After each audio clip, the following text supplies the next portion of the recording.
Les Italiens sont-ils en voie de disparition?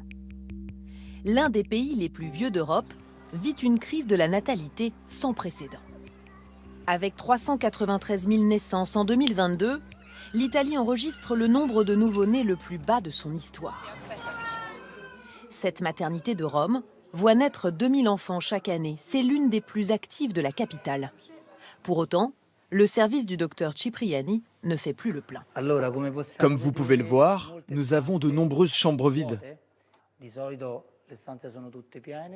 Avant, il était fréquent qu'on ait plus de femmes que de lits. Dans la nurserie, les couffins vides s'accumulent. Et dans les chambres, le profil des mères a changé. En Europe, les Italiennes sont celles qui font des enfants le plus tard. C'est mon premier enfant. Et sans doute le dernier. J'ai 43 ans. J'ai attendu parce qu'avant d'avoir un enfant, je voulais être sûre d'en avoir les moyens.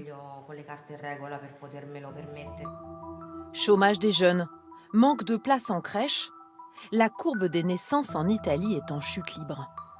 Une crise démographique qui inquiète cette chercheuse, car c'est tout l'équilibre du pays qui est menacé. Qui paiera nos retraites? Notre système de santé? Il faut absolument une réponse publique à ce problème. Il faut valoriser nos jeunes. Des jeunes qui sont toujours nombreux à envisager leur vie en dehors de l'Italie.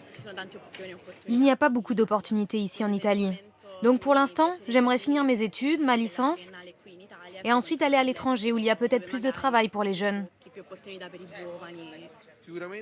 Si tu es quelqu'un d'intelligent, c'est facile de trouver du travail à l'étranger.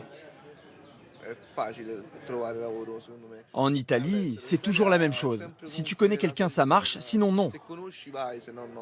Une crise démographique qui inquiète aussi les politiques. D'ailleurs, la Première ministre Giorgia Meloni dit faire de la natalité sa priorité absolue.